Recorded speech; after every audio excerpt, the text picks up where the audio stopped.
Administratively, until 1988, during the PNDC era, we were one district. There was no Zebula district or Bawku West district, and then Garut, Timpani, Puzenwa. We were all under one district called Bawku district. It was as time went on and population increased that they decided to create these districts and constituencies, but we are all one. So we are under one father, the Bawku Naba. Kindly take us through these 6 constituencies. Yeah, when you say I should take you through, I don't know what you want, what information you need. Mention them for us? Oh, okay. For example, after Nabdam, you are entering Kusau. The first constituency is Zebula. Okay. Until 2012, it used to be Bawku West district or constituency. Okay. But in 2012, it became Zebula constituency, but the district is Bawku West. Okay. After Zebula, you go to Binduri district and Binduri constituency. It's the same name, district and constituency, Binduri. Okay. Then after Binduri, you now go to Bawku Central, Mama Ayarga constituency, and that's where the paramount chief is stationed, Bawku municipality or Bawku Central. Then after Bawku, going towards Togo, is Pusga constituency. And Pusga shares a border with Burkina Faso, that's Kologungo area, and then also Togo. Okay. Then after that, you have Timpani district. And that shares a border with Togo. And then also you have Garo district. That shares a border with Togo, and then the Bunkpurubu, and then parts of Nalirugu Gambaga. Okay.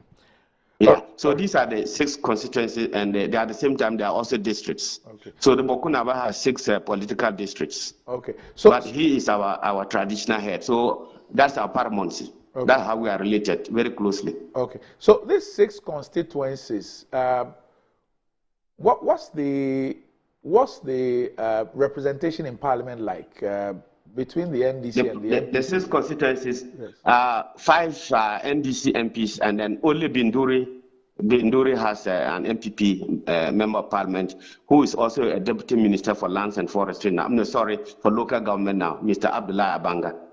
Okay. Now yeah. I'm sure that you're aware of yesterday's decision by the president with respect to the emergency national security meeting and the imposition of the curfew and also government's efforts, as is indicated in the statement, the efforts to return Bawku to peace. Kindly give us a little background to this particular issue, and then your views on this, because I have with me an interview you granted Channel 1 News yesterday, where you are accusing government of complicity in the renewed crisis. For those who have not followed this and do not know a lot about this, what is this Bawku crisis about? Dr. Randy, thank you for the opportunity. I'm very saddened that many of the commentators on this issue do not actually know the facts or the background, and then they prefer to give expert advice, whatnot and whatnot. Others also know, and they are not honest enough to talk the truth. The problem we have with the Bawku issue is that people don't want to accept the truth. And people don't want to accept the fact that we have the rule of law and due process. Now, let me just give you a brief background of Bawku. Bawku, as I've indicated, is predominantly Kusasi. And now, the Mamprusi came to Bawku during the Trans-Saharan trade, when goods from the south used to come to Salaga, goods like gunpowder, drinks, cola nuts, etc., would come from the south through to Salaga. Then from Salaga, they will come to Nalirugu. Then from there, they will descend to Bawku, then go to Burkina Faso, Mali, and Niger, etc. So that was the Trans-Saharan trade route. And then on their way back, they passed through the same route. The history is documented. And it is that the Kusasis in Bawku used to waylay the traders, coming either from the north or south, and then seize their wares. So on account of that, because they used to come from and settle in Nalirugu first, the Nayiri decided that, okay, he will establish a police post in Bawku to protect the traders when they were going south, coming back from the north to the south, or going from the south to the north.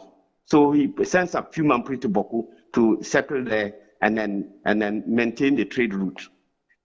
So it is because they said the story that the Kusasi were there and then harassing the traders, that's why the Nairi decided to do that. So they came there, but they were not chiefs over Kusasis, who were the Tindanes and landowners and everything. They all coexisted, because the Kusasi were not particularly part of this trading business and whatnot. Now, this is what happened. And normally, when a community comes to some place, like Kusasi who are in the crowd, we have the Kusasi community chief, we have the Fafra community chief, and the rest of them. But none of them can ever aspire to become the Gamanche. No matter how strong or wealthy they become, they cannot become Gamanche. Because they have come to settle here and do business, they cannot become Gamanche. The Ashantis accounts are many in the crowd. Some of them could even outnumber the Gan, but they can never become Gamanche. That is the story of Bawku. Then, when the Europeans came in 1901, they were going to rule the area through chiefs because they didn't have the administrative personnel. So they settled first in the Nalerugo Gambaga with the Nairi. That's why the white man settled first. And then from there, the Nairi princes and then the interpreters and facilitators escorted them down the scarp to Bawku. Naturally, when they got to Bawku, they went and settled with their brethren who were there already protecting the trade route. The white man wanted to see one chief controlling the whole area, but because we are acephalous, we didn't have one person control the whole area. There are Tindanes and clan heads and the rest of them. So the white man just decided that, okay, since the Mamprisi no chieftaincy, and they want the chief to rule them, they will make the Mamprisi settlers in Bawku, the Bawku Naba. That is all. That is all. So since then, the Kusa have been struggling and struggling, and then they caught up with the independence struggle, etc. In 1956, the Mamprisi Bawku Naba died. The Mamprisi Bawku Naba died in 1956. And in 1957, the Mamprisis left Bawku to go to Nalerugo. They normally go to the northern region to the Nairi for enskinment to come back and rule the Kusasis in Bawku. So the Kusas said, look, Ghana, we are struggling for independence, that the white man should go. So you also go back to your Nalerugo if you want to be chief. You cannot be chief over us. So while the Mampris were in Nalerugo trying to get as chief, the Kusas also decided to enskin their own veteran to be a Tendana of Bawku to be their chief. So at that time, in 1957, June 1957, there was a Nairi enskin Mamprisi chief of Bawku and a Kusasi enskin Bawku Naba. Then the colonial governor, it wasn't common, but people have actually the history, and I can give you documentation after this. The colonial governor, the last colonial governor, Lord Listowel, set up a committee. He said he couldn't recognize any of them without investigations. He didn't want to act arbitrarily. So he set a committee of inquiry to ascertain the claims of the Kusasis and the Mamprises as to who are the landowners, then supposed to be the traditional rulers of Bawku. The committee was chaired by one Opoku Afare, a lawyer from the Volta region. The two other members were Nana Ajimambadu, the first, then late Domahini, and Luri Canton, the second, Tumukuru at the time. They went to Bawku and settled there and then investigated and presented a report to the then colonial governor that, in fact, the Mampris came there as settlers. They were Kusasis there doing everything and whatnot and whatnot. And that is why it's only a Mampris family, but a Kusasi is a whole tribe and the rest of them. And therefore, it is administratively, politically, and developmentally wrong for the Nairi who has a family in Bawku to impose the Mamprisi chief on the Kusasis extra. That is untraditional, uncultural.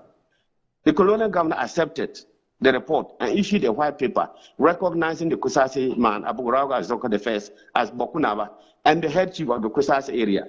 Now let me explain this technical thing, Bawku Naba and head chief of Kusasi area. In 1932, the colonial district commissioner in Bawku, Saim, brought all 18 divisional chiefs from the Kusasi area, that Bawku West, Pusga, Garu, Timpan, and whatnot, and said that he is settled in Bawku. So they should make Bawku Naba their leader.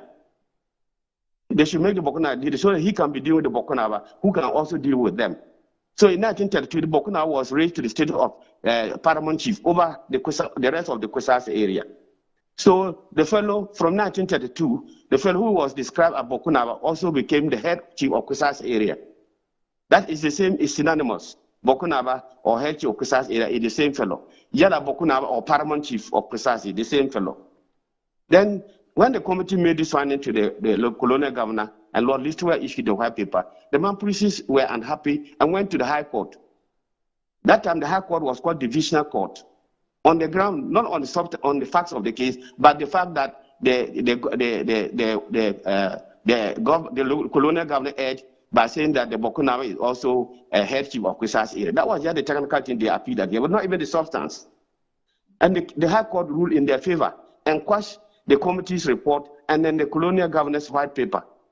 Then the Governor General and then the Kusas appealed to the Court of Appeal. And that time, that was the highest court of the land at the time on these issues. Who are to be chiefs of Bawku, Kusasa or Mamprisis, etc. Then the Court of Appeal, the High Court of Land, chaired or presided by Sir Akukosa, then Chief Justice, Granville Sharp, and Van Leer. They wrote a succinct judgment based on the committee's report, etc., and said that in fact, Bawku is for Kusasis. Mamprisis have no right to be chiefs in Bawku. Court of Appeal decision, and that was final. So there were peace and harmony in Bawku. Then 1966, National Liberation Council overthrows Kwame Nkrumah. And for no reason, they decided that all the Kusasi in Bawku should be distilled. So they were distilled by Decree 112 in 1966. The Kusasi have been petitioning governments and whatnot until AFRC. We led a demonstration in Bawku when Rollins came to Bawku, and we said, we need social justice. You are looking for social justice, this is part of it. But he said that, look, they had come for house cleaning exercise, they didn't come to do chieftaincy. So they should present a petition to Liman, who had won the election already. Liman didn't look at the matter because he had only 2.5 years and then left. Then Rollins came back, and Kusa petitioned PNDC. And they passed PNDC law 75. After studying the situation, they said the people were there through due process, from Committee of Inquiry, through to High Court, through to High Court of Appeal. So how can you come and pass a decree distilling them when the highest court of land had judged in their favor? So PNDC law 75 was passed in 1983, restoring the Kusasi Bawku Nama to the Court of Appeal decision of 1958. That had been the status quo. Then in 1996, the government, through Justice VCRAC CRAP, decided that there were some laws that are no more that are in the statute books that have no use. They have achieved their purpose. In fact, they have become spent law. So PNDC laws, some many arrests were repealed. And by law, if you benefit from a law and then they repeal it, your benefit, you are now even further benefited because nobody can attach. There's no law for somebody to challenge. So in 2001, the Mamprisis came to President Kufuor. He said, we are MPP with you. Indeed, the tradition that the Bawku Mamprisis are traditionally UP, the Kusasis are traditionally CPP. That is a fact. So they came and said, President Kufuor, seize the chieftain from Kusasi for us. And Kufuor told them that, look, but by the constitution, I cannot discipline as chief, and I cannot install a chief. I cannot also do anything. If we go to court, and I thank Kufuor to them through history and said that they should abandon their claim because there's no way they can go back to Bawku and become chiefs. They refused and went to the Supreme Court in 2003 under President Kufuor. And Akufo-Addo's Chambers was the one that filed the petition against the Bawku Nama. His Chambers was the fellow that did the case in the Supreme Court against the current Bawku Nama. Then when the case was to be heard on a particular day, the Mamprisi chiefs filed a notice, Mamprisi lawyers filed a notice of discontinuance at the Supreme Court with liberty to come back or to reapply. That day I was there. Justice Aqua, Brobe, Dr. Sef Chumbe, and others, they presided. And they said, why do you want to withdraw? You voluntarily brought this case. They asking for a declaration. The PNDC law 75 declared null and void. Asking for a declaration that only a Mamprisi priest can be Bawku Nama and not a Kusasi man. These are serious matters. And why do you want to withdraw? Then, hello? Yes, we're listening. Good. Yeah, just wind up. Then the Mamprisi lawyers said that when they read the Bawku Nama's defense, they have no legs to stand. I'm quoting them, that they have no legs to stand. That means they have no case. Because they discovered that PNDC law 74 would not be in the statute book for them to challenge. They discovered that under the Constitution, you cannot, if you don't hail from a particular area and the rest of them, you cannot become chief. So the Supreme Court said, okay, you are at liberty to withdraw your case, but you have no right. Because the Supreme Court had stated the documentation that we had filed, the court case we had filed, the court decision we had filed. They said, you can withdraw your case, you are at liberty to do that, but you have no liberty to bring any action in Ghana to any forum challenging the Kusas man as Bawku Naba under Articles 270 and 277 of the 1992 Constitution. That you have no right at all. There might be an end to litigation. You are being vexatious. You have no case, and you are wasting everybody's time. That the rule of the Supreme Court is there. 3 lines. That's 2003, and the MPP. So this thing, I mean, the status quo remained. Bawku now became a chief and whatnot until 2021. And I presume because Akufo-Addo Chambers handled their matter in 2003, they thought that now that Akufo-Addo is going for his last term, then they must twist his arms so that he can use politics to impose a chief, make the chief of Bawku against all the due process of law and the rule of law. So 2021, they said they were the former Mampusichi who died in 1981. We protested. Government, we even went and got an injunction to restrain them from doing such a thing. They still went ahead to do it. Government did not arrest them for contempt of court. Then from then, government led them, security escorted them out of Bawku to Nayiri, to Nalerugu. Then in February 2023, last year, they enskined a Bawku Mampusi man as Bawku Naba. And the security guards, we couldn't do anything because we can't fight the Ghana armed forces. And then government said that, we have made a mistake. So they went, Nigeria had no right to enskin a chief. There's a legitimate Bawku Naba. That government own statement that the enskinning is illegal, etc. So they went to High Court in Bolga. The state went to the High Court in Bolga and got an arrest warrant that they were going to arrest both the Nayiri and the person he enskined in Bawku, one Sedo Abagre. When there were protests in the northern region that you can't arrest their paramountcy, they dropped the case against the Nayiri, but maintained the arrest warrant on this fugitive. Then the case came on appeal to the Court of Appeal in Kumasi, and they quashed the warrant. They said that it should have been the district court that should issue the warrant and not the High Court, and therefore they quashed it. Against that background that this fugitive has gone back to Bawku, and we now are seeing this bloodshed going on. Indeed, last week, when the appeal court quashed the arrest warrant, I called the National Security Minister, who is a good friend. I called Mr. Asomani, National Security Coordinator. I called Honorable Mr. Adami, Attorney General, and I told them that if they let the man go back to Bawku, there will be bloodshed.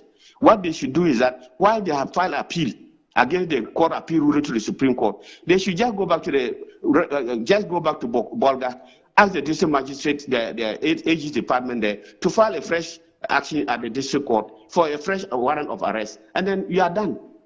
They said yes, they will do that. So the man has no right to enter Bawku. They will even mount security surveillance on him. Surprisingly, the Attorney General even wrote to the Court of Appeal, Supreme Court withdrawing the notice of appeal they had filed. They had not alerted their office in Bolga to also go and take an arrest warrant on his head. They allowed him to enter Bawku. And this is where we find ourselves.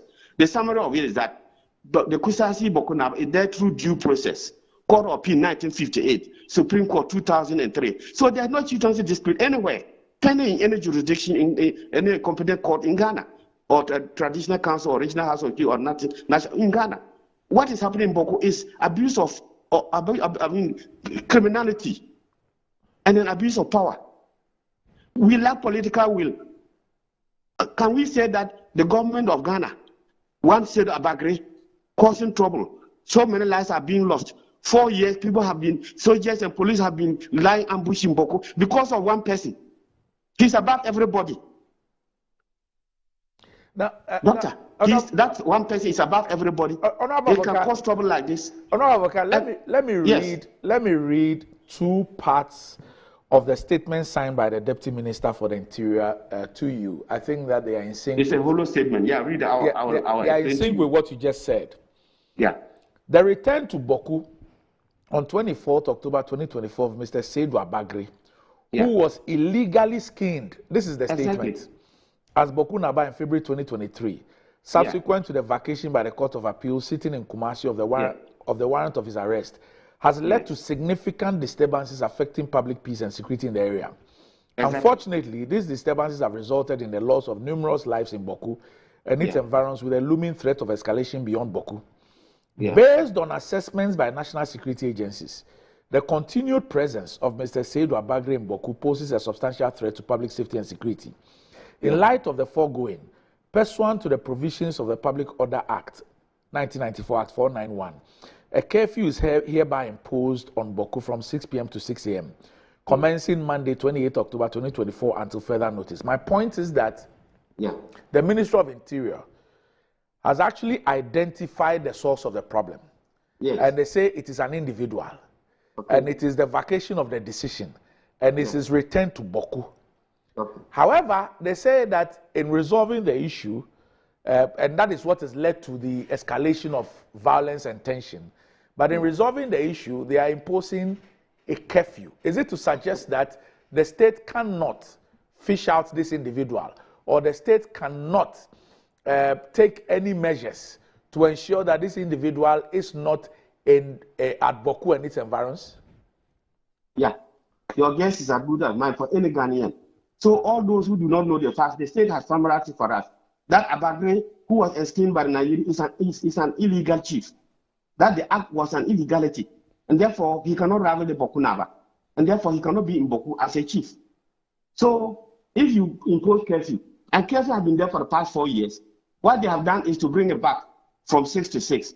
It used to be from 10 p.m. to 6 a.m. They only brought it back by 4 hours in the evening. Not that there's a change. And Doc, I look at the Kusasi or the Bawku people. Everybody in Bawku has suffered for the past 4 in the following manner. One, they have been curfew in Bawku since 2021. Curfew in Bawku since 2021. And me and you know that curfew is only a temporary measure. Curfew doesn't solve the problem.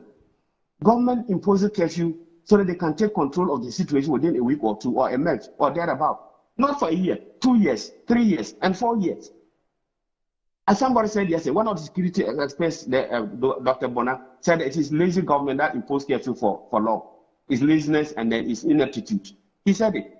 And I agree with him. Now, besides curfew, people in Bawku don't wear smokes. Because they said that, national security said that when they wear a smoke, they hide a weapon. And so for 4 years, we don't wear smokes in Bawku. Even the chiefs, when they are going to the paramount chief in Bawku, they have to wear a t-shirt or wear a singlet, some other type of dress, unless they get permission from the security, or unless someone paid that we are permitted to wear smoke on that day, and that is the end. What sort of humiliation is this? And that is not even all. We're still in Bawku for 4 years now. Men and women alike, workers, farmers, they don't ride a motor.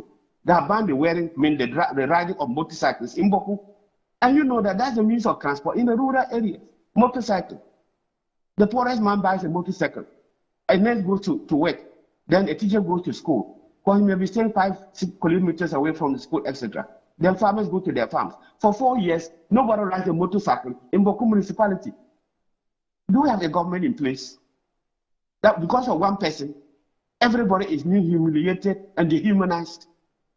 And as if that is not enough. Look at the Tamale, Walawale, Bolgatanga, highway. It's now a no-go area for all people going in the Upper East region, particularly Kusasi. For the past 3 days, they have killed about 20 Kusasi on that route. They stopped all the buses. They line them up for hours and then stretch from one bus to the other, looking for Kusasis. They get your ID card. You have a Kusasi name or a similar Kusasi name like Frafra. Avoka is both Kusasi and Frafra. Anaba is Kusasi and Frafra. Extra, they'll kill you. And they've killed so many people.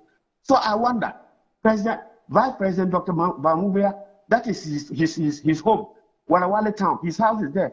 He wants to be president of Ghana. He's number 2 in the country. He's in charge of police security in the country. And yet, they can be killing people and burning buses in Walawale, and nobody cares. Dr. Randy, is it a terrorist country? Now, is this a terrorist country? Now, is there a government in place and he wants to be president of Ghana? Why he cannot tell the Nigerian, his overlord, that you are overstretching, you are causing problems for me and the government? Now, Honorable Advocate, the statement that the government released yesterday. Yes. So besides KC, what next? I'm very happy. They've done very well. They've identified the problem, and the problem is the presence of Saidu Abagre in Bawku, and then therefore you impose curfew. Is it not a mockery? Is that not an insult to Ghanaians. Now, so how we say, and finally, Bawku shares a border of Togo and Burkina Faso.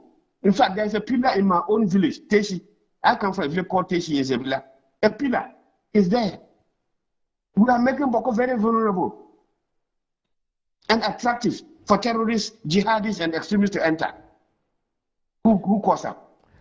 One person, because of party politics, they are your party sympathizers. You have to protect them. You have to give them what legally and constitutionally is not their entitlement.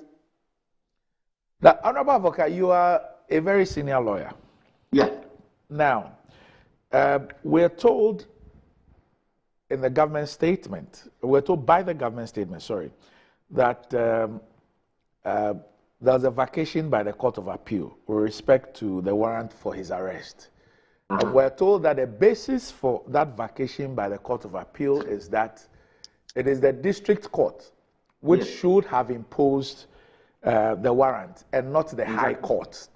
That's right. Now, the government, through the AG, filed an appeal at the Supreme Court, against the decision of the Court of Appeal. As we speak, government has discontinued that case at the Supreme Court. Is that correct? The government has done what? Discontinued the... Exactly, they are withdrawn, yes. They withdrawn it. Is that correct? So there are no more appeal pending in the Supreme Court. Yes. Now, has government gone to... So they are not willing to challenge the decision of the Court of Appeal any longer. Have they gone back to the district courts, which the Court of Appeal says should be the rightful place? Have they gone there? No. And I mentioned to you earlier that on the 17th, when the Court of Appeal in Kumasi did that, on the 21st of this month, or 22nd, either Monday or Tuesday, I met with two COSAS lawyers in my office in Parliament House. In their presence, I called the Honorable Minister for National Security, and I told him that they should take advantage and go back to the district court in Bolga and then get an arrest warrant before something happens. At that time, Abagre was still in Naderugo. I called my learned friend, the Attorney General, and I drew his attention to this. I said that he gave me a telephone call to his office in Bolgatanga, and they will go to the district court, and within 1 hour or 1 day, they will get the arrest warrant against Abagre. I told them this in the presence of two people. And I even sent these two lawyers, these two younger brothers of mine, to go and meet the Attorney General and discuss these things so that he can take action. That was 22nd of October.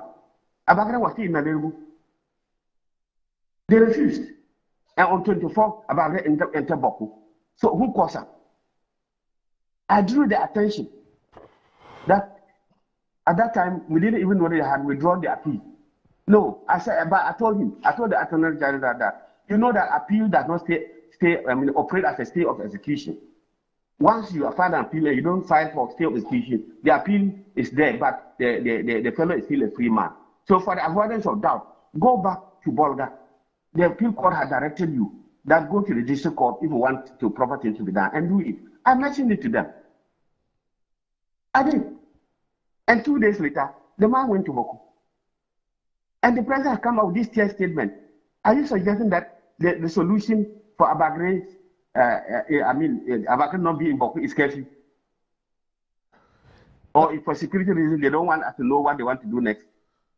Well, let's hope so. Well, we're having elections in the next 5 weeks. We've read reports of a presser by the Bawku Naba, and he has made some declarations. Virtually ousting the NPP from campaigning and for doing anything in his constituency and all that. And he's actually singled out the president and the vice president for whatever is happening. Obviously, with 5 weeks to the elections, this is a very grave matter. Yes. How do we go around this? Well, your guess is as good as mine. If we are in the shoes of the Bawku Naba, what is his remedy left in this matter? What is his remedy? There's a government of the day. They have all acknowledged the fact that by law, by the constitution, he's a legitimate Bawku Naba. Then they facilitate the escaping of somebody to challenge him and to terrorize him and to undermine him. And they're asking that his people should go and vote for such a fellow. Is he not a human being? Is Bawku not a human being? You and me are aware. Even development projects in some area when they lack development projects, don't they tell politicians don't come here and campaign because our roads are bad, our health infrastructure is bad. This and this, we don't have water. Don't they bar politicians from coming to campaign in those areas? Not to talk about our identity. The challenge in Bawku we are having is that we are suffering from identity crisis. The Kusas are suffering from identity crisis. And nobody will take that in the 21st century. Why? Why? Guns, no matter how free you are, no matter you respect, no matter how even above where you are, do we need an account or in order to become manchi? Won't every guy want prepare to die than be serving a foreigner? No matter how primitive a people are, no matter how backward they are, you don't need another fellow to come from somewhere and rule us. Didn't we ask the white men to go? Were they not superior? Did we know presidency? Didn't they bring presidency? Did we know MP? Didn't they bring it? Are we not using it today? And the Kusas are saying that we have never fought. We have always gone through due process. The highest court of the land, 58, gave me judgment. The Supreme Court, 2003, confirmed it. That don't challenge me anywhere. In 2022, the Nigerian came and Nana Akufo-Addo, President Akufo-Addo, and said that he will go to court. And the president told us when the Bawku MP met, he said, yes, now you want to go to court, go. Why haven't they gone? Because they know that they have no case. They have no case. So the only case they have to let is militancy, is criminality. Now, it's to take the law into their own hands. Look at what is happening on the stretch of Wale Wale. And Bawumia has not opened his mouth one day to make appeal to urge his countrymen that please stop what you are doing. We are one people. I want to be leader of this country. If you kill people on the Wale Wale route, how do I get the vote and become president? NPP wants to break the 8. Is that how to break the 8? To terrorize the Kusal and Upper East, killing innocent Frafras, Kasinen and Kanis, and even people travel across the border? Now, Honorable talking about election 2024, yes. The curfew is from 6 p.m. This obviously will have a serious impact on the conduct of elections. Yes. If the curfew remains by the 7th of December. That's right. Yes. Because the election closes at 5 p.m. But even if there are people still on the line, they can vote up to 6, 7, or 8. You know, that's the law. And then counting and then counting takes place. How can counting take place in the midst of curfew? That is why, with the greatest respect, the government should wise up. With the greatest of humility and respect, we should wise up. I heard people on Metro TV talk about Mama Yaraga is both this and that and whatnot and whatnot. If the Mampusis get Mama Yaraga, they will kill him. Even though his mother is a Mampusi. They don't want the truth. Ayaraga tells them the truth. Hassan Ayaraga, Dr. Hassan Ayaraga, the mother is a Mampusi. The father is a Kusasi. They have told them, you are our uncles. We won't let anybody cheat you. But you cannot be cheats. Ayaraga is a renowned lawyer. Mama Ayaraga. Hassan is a renowned politician. They relate to the Mampusis in Bawku. You, with due respect, you, Randy, if you make observation that, I've read the report that the Kusasis are the legitimate chiefs in Bawku, the Mampusis will start hating you. It's not that you are saying it. The law has said it. You are only repeating what the law has said. But they will hate you because you have said that. They claim that Akufo-Addo, President Akufo-Addo is mainly into chieftaincy affairs. It is not true. There is no chieftaincy dispute in Bawku. There's criminality and banditry. So President Akufo-Addo has taken an oath to defend the Constitution. He has taken an oath to defend due process. He must do it by protecting the Bawku Naba. Bawku Naba can benefit from the fruits of his labor. The fruits of his labor is the court judgment that he has had.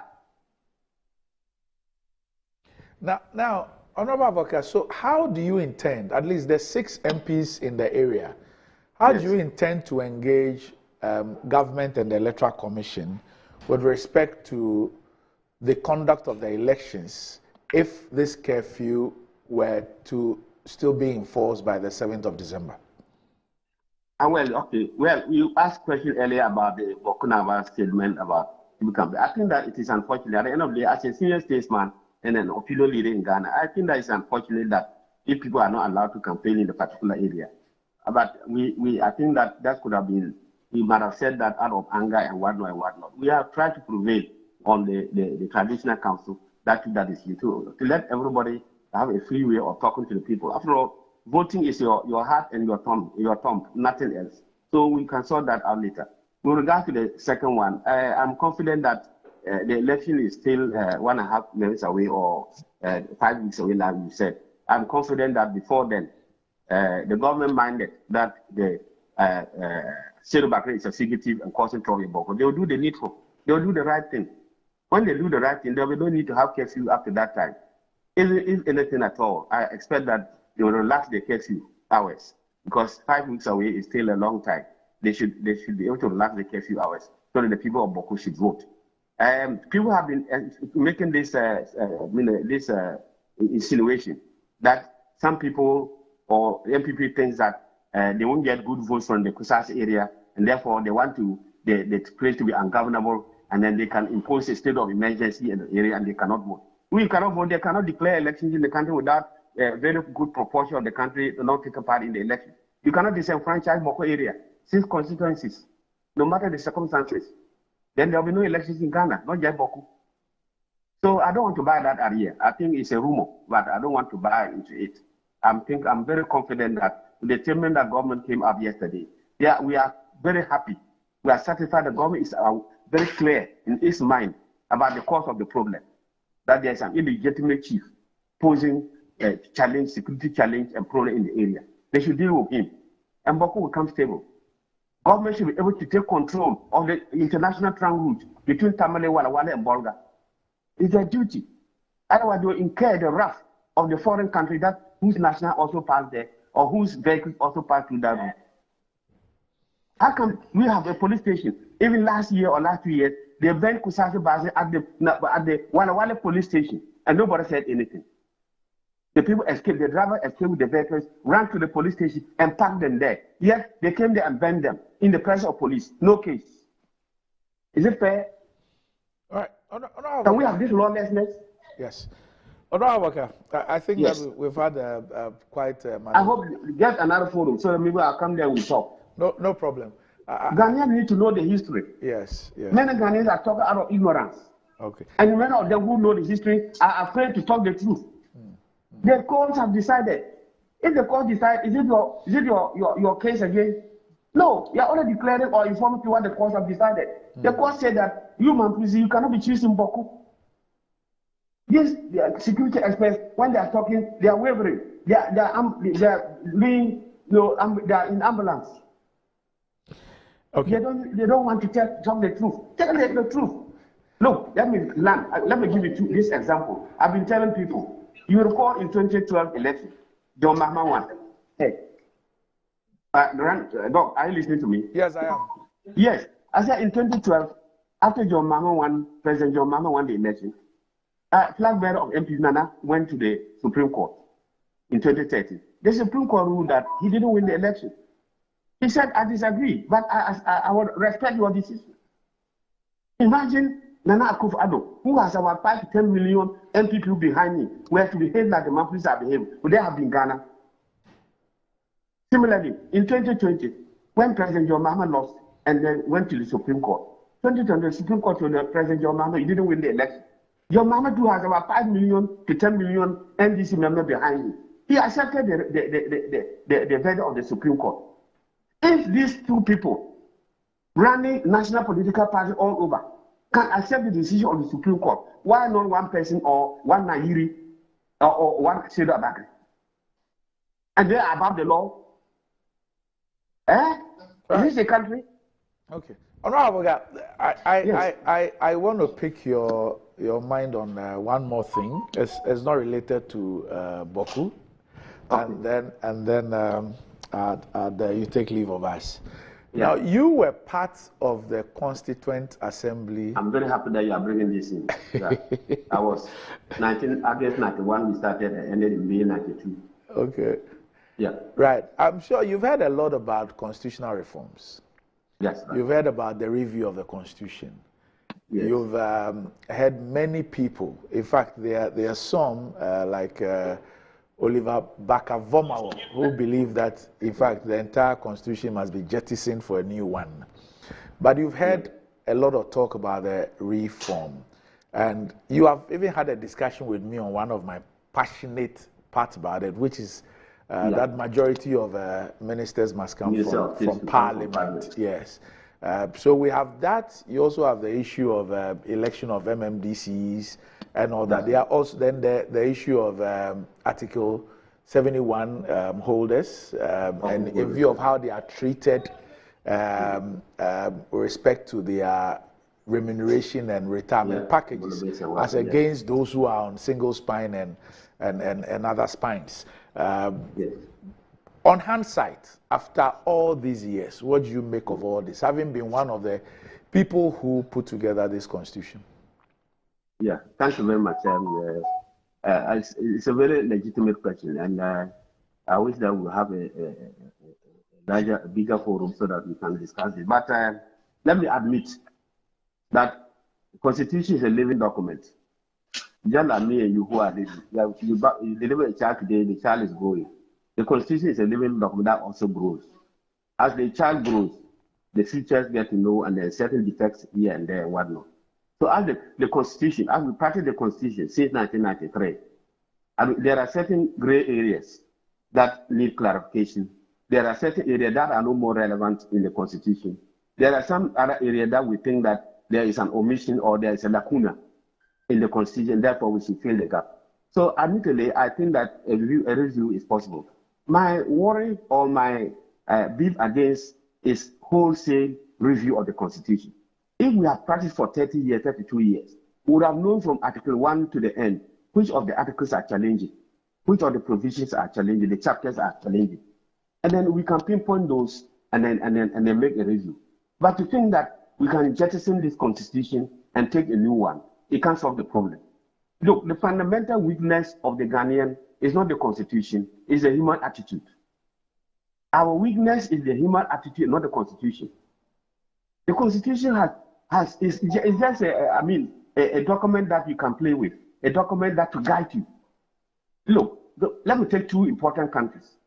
America, I can show you a copy of their Constitution. It's not more than 20 pages. Look at the US of America. The Constitution is about 20 pages. They have conventions, they have practices, they have core decisions, and they have their inherent values. Go to the UK. You and me know. There's no written document you can hold out there and say this is British Constitution. I just came back from the House of Commons and the House of Law and the Supreme Court about 3 weeks ago. I went through all of them. There is no document that you can show that this is the British Constitution. Are they not being governed? They are being governed by their practices, their conventions, their values. And of course, their core decisions, and there's a few acts of the House of Commons or the House of Law. They are doing that. Look, if we joke, the way people are thinking, at the end of the day, we will write a constitution that's bigger than the Bible or the Quran. Is that the document that we want?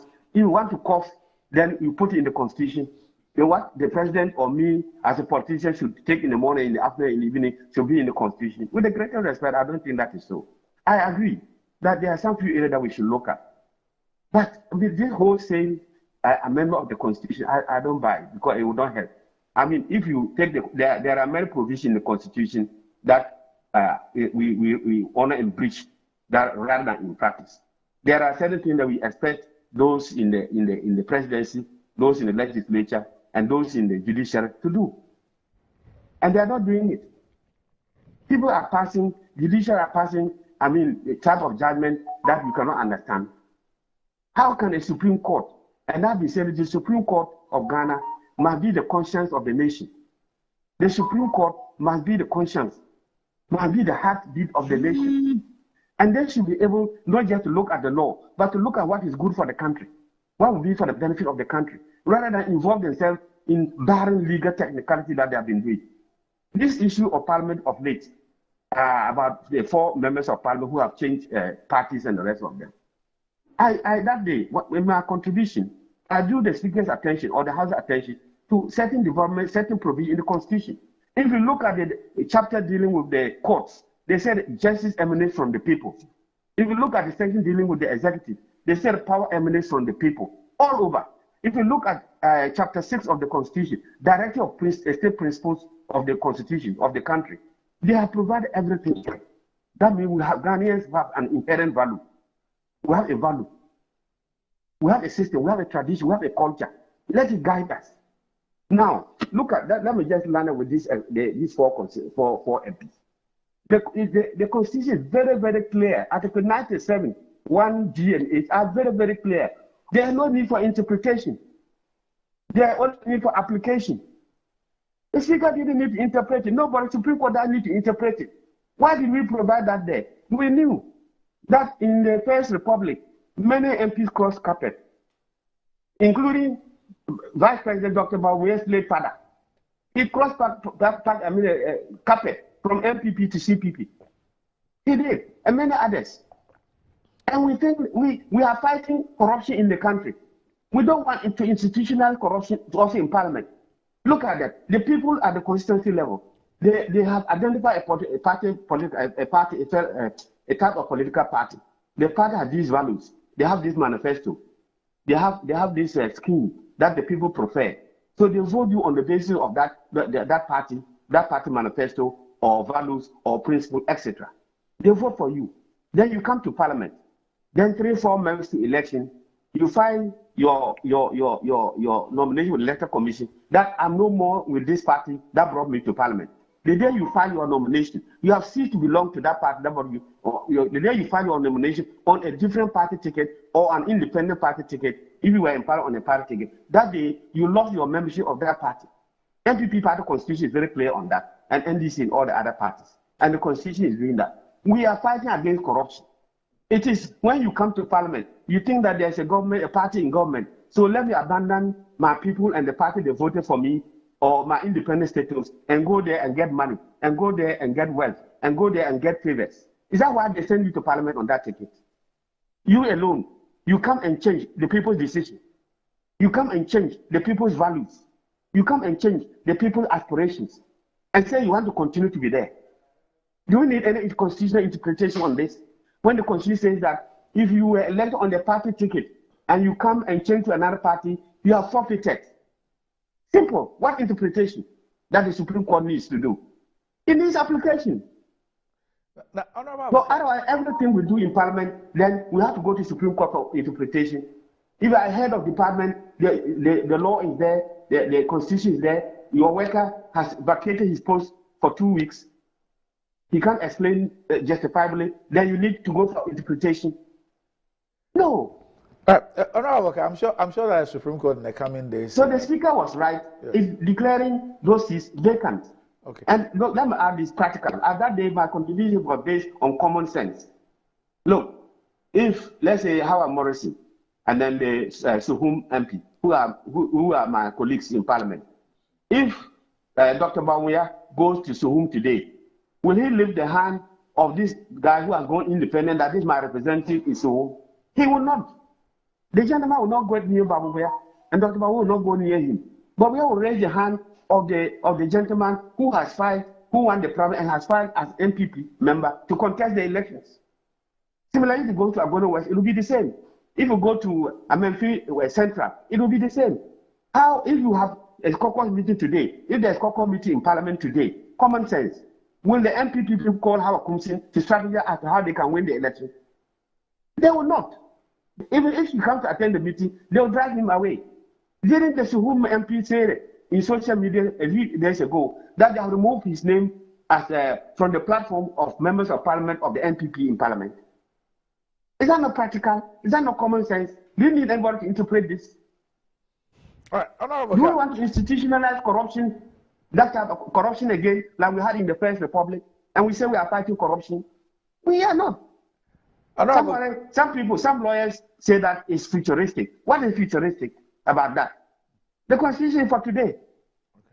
So those who raise the futuristic argument, so you allow an independent man to file for now for one party, then that party too has a candidate.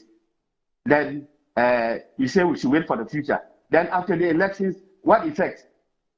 What is the value of the provision of Article 97? If we have to wait until after the election, the fellow loses the election or even wins and comes on a different party, what effect? You now do retroactive. All right, Honorable, let me bring you to two specific issues. First of all, what informed your decision to ask the president to appoint majority of his ministers from parliament? And on hindsight, do you still believe that this particular provision is relevant? Thank you very much. Within the spirit, we were informed of, and guided to make that provision under Article 78, that majority of ministers should come from parliament. Number one, under the Westminster system in the Second Republic, that is Dr. Bush's time, the Constitution provided that only members of parliament can become ministers of state. Volta region, they don't have a Progress Party MP. So there were no minister from the Volta region. We cannot deepen democracy. We cannot talk about a country, one people, one nation, one destiny, when a whole region or two regions are not represented in parliament. I remember that in one of the elections, either 96 or thereabout, MPP did not have an MP from the Upper West or the Upper East region. How can we have a country where one region is not represented in cabinet? What about if there are issues affecting that region? Who is there to guide the cabinet? So that's why we spent on the Westminster model, because of that issue. Now, Third Republic, Dr. Hillel Imam, if you were an MP and the media minister, you resigned. And then they had a by-election. That's an extra cost to the country.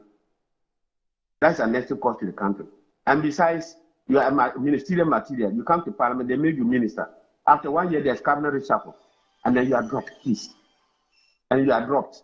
You have spent time campaigning to represent your people for 4 years. You come to parliament, they say you are good material, go and be a minister. After 1 year, the president thinks that, what you have done something, you're not too happy or something. Not you are not efficient. Then he drops you. What has happened to you? No wonder. In 1980 or thereabout, during the man's administration, he lost his budget. I was a young man finishing my law program in Lagos. He lost his budget. You know why? Our investigation revealed that there was conflict between MPs and then the ministers. The MPs were unhappy that they had spent their time, their energy, and their resources campaigning for the party to win. The party now wins and goes to take technocrats, people who had just come from outside the country and because they might support the party with some small resources, or people who were civil servants and sitting on the fence and watching. They now take them to become ministers, and they are there in parliament suffering, and the ministers don't have respect for them. That's why the president, some of the reasons why President Liman lost his budget. So we thought that if majority, at least 51% or 50.1% of the ministers come from parliament, we will attract those who want to come to parliament and become ministers and whatnot.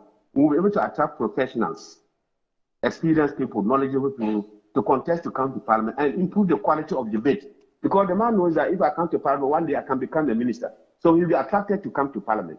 If you say that no MP should be a minister, there are many people who will not contest. What's the point? I'm just going there to be a talk show. So some people will not contest. So we want to attract some professionals, some knowledgeable people, experienced people, and that is why we provided that at least some few ministers can come from parliament. That's number one. Number two, we thought that many of the bills coming to parliament pass through cabinet. So if the MP ministers are in cabinet, they would have gone through the rationale of the bill. They would have gone through every aspect of the bill. So when they come to parliament and we are debating on the bill, they will bring their experience on cabinet to bear on the debate, to guide us. And then we can improve on the quality of lawmaking. The laws that we make will have quality because it is based on experience and whatnot. And that was one of the reasons. And we also thought that if some of the MPs are ministers, at least there will be a rapport. If I can't go to a minister's office and meet him, he will come to parliament. I'll trap him there and talk to him about my constituency or any other development. And then that will be a harmonious relationship, and that will fast track, many things that the MPs do. So these were some of the reasons we had. But unfortunately, I must admit, Dr. Randy, one, MP ministers owe their allegiance to the executive and not to parliament. They don't want to come to parliament. When they come, they don't contribute to debate. Many of them don't contribute to debate. If you are doing a budget for a ministry, he doesn't come. And you even bill them to come and answer questions. They give excuses and don't come. So that question of bringing experience from cabinet to bear in parliament is lost. It's lost. But the other rough area is you share like if we had the Bawku West and Bawku East constituencies, Bawku West, I'm a minister, let's say for roads and highways. Then the Bawku East is a backbencher. Then greedily, because I'm minister for roads and highways, I make all the roads in my constituency, I make them, grade them, and some of them are tagged. The opposite constituency, the MP is a backbencher, he has nothing. Next election, they'll say I'm an enterprising MP. He is not. And I'm enterprising because I was a minister. And he is, they are discounting because he didn't have ministerial appointment. So there is this dichotomy, there is a disadvantage for MPs who are not ministers, and a very good, huge advantage for MPs who are ministers. They are well resourced, they provide things for their constituency or their people, and then at the next election they can win again, and the other fellow cannot win, and that is discrimination, and that is bad. So on the hindsight, I thought that the time in 1992 we had good ideas, but and hope, but the hope is gone. But one thing that I still have in mind is that if we are talking about minister and MP and constituency, and somebody hasn't done election, hasn't campaigned before, a top civil servant and whatnot, or somebody from outside the country, he's made a minister. He's not in touch with the people on the ground. He's not in touch with anybody on the ground. And you have made him minister. And they are talking about events at the rural area and the rest of them. The man hasn't gone to campaign before. Many people who haven't campaigned before do not know what is happening. But after I have gone to campaign, here they need water, they need this, they need that. You didn't campaign.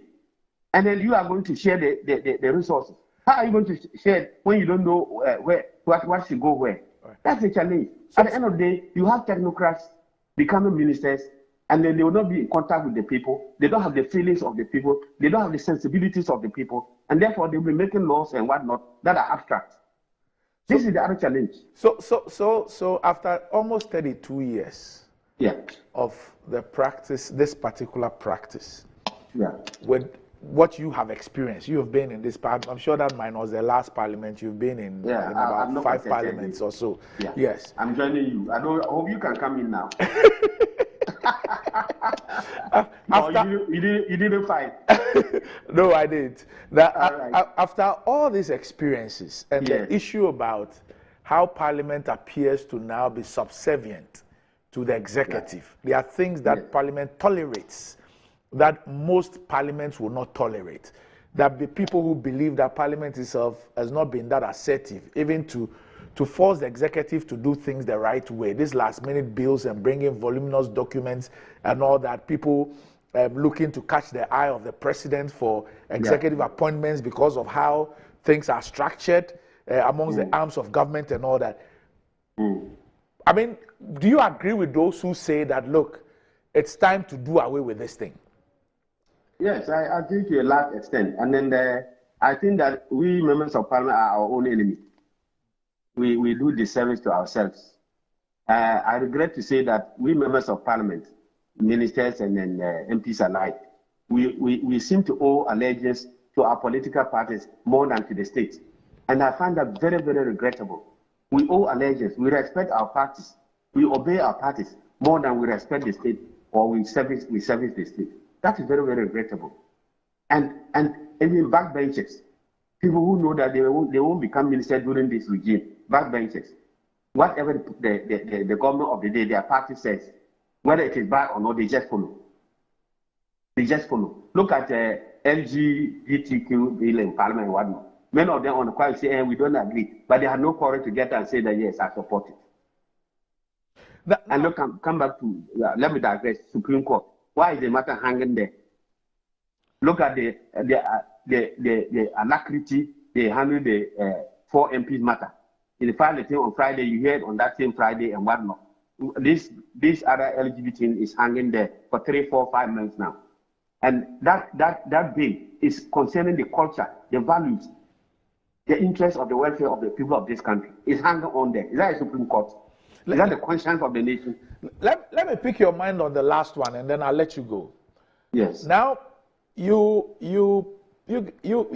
group, I mean, you created a constitution for us, although we voted for it. Yeah. Now, you put in something that gave the president the opportunity to appoint people who have reached retirement age, that's 60, that they could be appointed for initial 2 years, maybe another 2 years, 1 year, maximum of 5 years. Yes. And there were reasons why Very we put this in place. Yes. Today, we see that we have moved from people who are retiring from a particular institution and they are getting extensions to people who are from outside those institutions, people who in their working life have had nothing to do with those particular institutions and what they do, being brought in under this particular provision. Okay. Look, as we speak, there's a 74-year-old who's a CEO, not a board chairman, a CEO. 74-year-old person, 74-year-old person. 74 years. Yeah, born in the 50s. He's a CEO today, not a board chairman. Yeah. Now, what led you, your group, into making this provision? And what do you make of how presidents have utilized this particular provision? Yeah, okay. Dr. Randy, your guess is as good as mine. There are some departments where they have a technical wing or technical department or section, and then somebody is handling it. He's the only fellow, as at that time, who are reached 60, who can handle or service that department for them. And they haven't groomed or trained somebody to be able to take over. So that is why the provision is made that at least for 2 years, and then later on another 1 year or 2 years and whatnot. So you allow that fellow you give him a contract to be there for 2 years so that you can let somebody understand him and take over.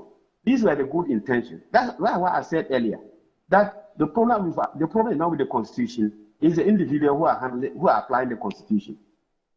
We are not statesmen. With due respect, we are not statesmen, and we don't have the country in heart, and we don't have value. We don't respect values. If you have a head of state, a president who respects values, who respects the Constitution, who respects principles, he won't do what you are saying. He will not do what we are saying. He will not. It appears that no matter, there's no way we can make a perfect law. There's no way you can make a perfect constitution. If you look at some foreign countries, some Western countries, judges and then professors, judges retire when they die. I mean, they leave the office when they die. They work, because they respect them, they trust them. But in Ghana, you can imagine the type of judges that some of the judges that we have. If you say they should work until they die, then you are in trouble. It appears so I think it's the leadership. Now, it's those who provide the leadership who should respect the Constitution and who should give a living face to the document. And not that the problem is the Constitution. So if you say that nobody can go on have a contract at all, it's limiting in some areas. You are causing hardship for some of the institutions. So I'm saying that contemplate that you can bring somebody from another place by way of contract to come to another department or be a CEO. No, it was not contemplated. It's abuse of office. In simple terms, it's complete abuse of office. It appears that you had a lot of faith and confidence in the leaders who you expected to be in charge in the Fourth Republic, because at every turn, it appears that you reposed a lot of confidence in the exercise of discretionary power. And in these 32 years, we have seen a bastardization of that exercise. You are right. You are right.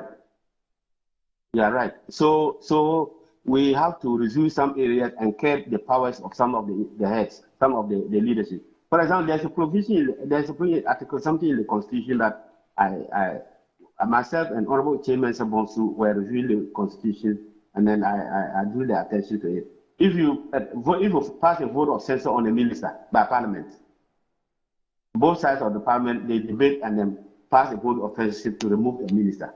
And then the Constitution provides that when we do that, after we have done that, then it goes to the President, and the President decides on whether the minister should be sacked or should leave or not. Why that again? The people represented have decided that this minister, because of ABCD, he cannot continue to serve the country. Why does it lie in the domain of one man to decide whether he should go or not?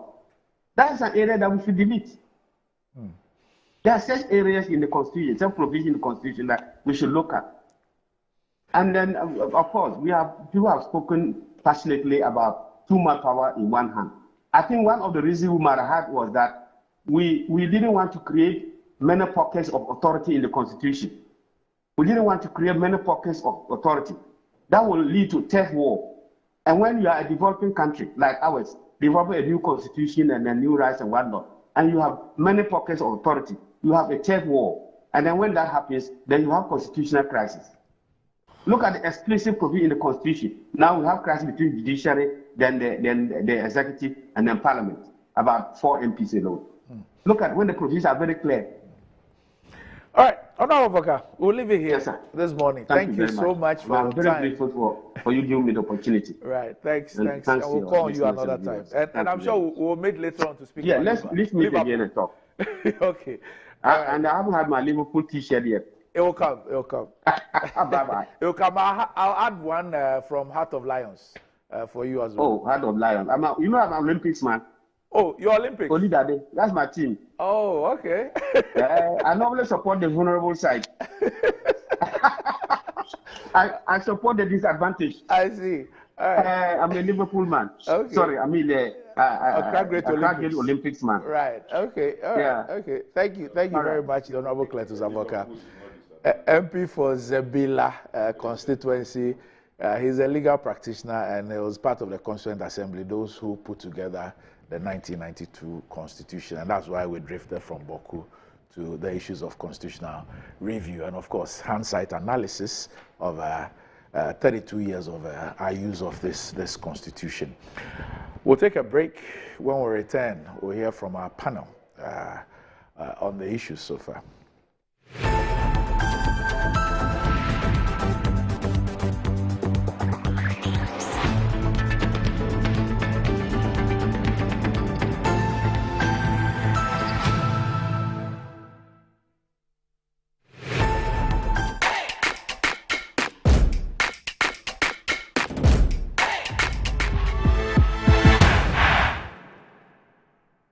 I lived at Angloga and I had my basic education at Way, a town in the Volta region of Ghana. When I was at JHS, it wasn't easy for me when it comes to my financial aspect because my mom is a seamstress and as well as a trader, and my dad engages in farming activities. But God being so good, the government of Ghana brought up this free SHS policy. So I'm so happy that the government have brought up this policy. That is making me also to have access to secondary education. One day I would like to become like the Vice President of the Republic of Ghana, Dr. Mahamadou Bawumia. That is, I want to become an economist. He is my role model because I believe he has been one of the best economists ever in the world. Protect free SHS. Vote Dr. Bawumia, #1 on the ballot. Look around. Home also need a makeover. Oh, mine clearly does. So we went to Ashroom and found the Como collection. It had everything we're looking for and more. Matching furniture for the entire home, designed with you in mind. Where's Como collection? Dressing up is just a breeze. Always ready with a perfect accessory. A magic dressing mirror. One look and you're ready to face the world. Or at least the kids. A bed perfect for young men who want a table that turns into a treasure chest. And finally, a sofa with this grand TV unit for family time at home. Head over to any Ashphone store now and discover the new Como collection. Ashphone, feel it, know it. Experience the enhanced protection of Star Motor Third Party Extra from Star Assurance, an enhanced motor third party insurance policy that provides cover for loss or damage to your vehicle's windscreens, side mirrors, back glass, and other glass components. Whether it's a crack or major damage, you can drive with the assurance that your vehicle is well protected. Our commitment to you includes affordable coverage options and a claims process that is both fast and straightforward, so you spend less time dealing with paperwork and more time on the road. Also, we have proudly partnered with Hope for Little Lives, an organization dedicated to supporting children in need. By choosing Star Motor Third Party Extra, you're protecting your vehicle and making a positive impact. Every policy you buy helps bring joy and support to children in underserved communities. Reach out to us now on our toll-free numbers 0800-177-177 or 0302-245-906 to sign up. Let us help you drive with peace of mind and purpose. Star Motor Third Party Extra. Drive with confidence, give back with heart. Star Assurance, your solid partner. To all our believers, to the Niger Gunners of Global Road, all you Wartatas of Africa, of Accra, of Maputo, of Oimbo, the legends of legends down Lusaka way. We hear you. Now hear us. Obrigado. Talo. Betway, the official global betting partner of Arsenal.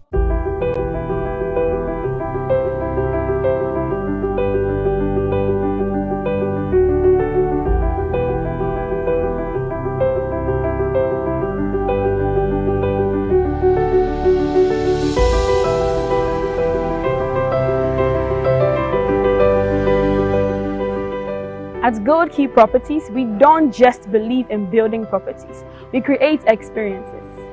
With a commitment to impeccable design, luxury, and attention to every single detail across all our properties, we've transformed the most sought-after locations in Accra, including Cantonment, East Legon, and Airport Residential Area. As headline sponsors for this year's Mikasa Home and Property Fair, we'd like to invite you to join us and interact with us as you search for your new home. It's happening on the 2nd and on the 3rd of November 2024 at the Movenpick Ambassador Hotel. The time is 9 a.m. to 7 p.m. for each day, and it's absolutely free. So come along with your family and your friends. We hope to see you there.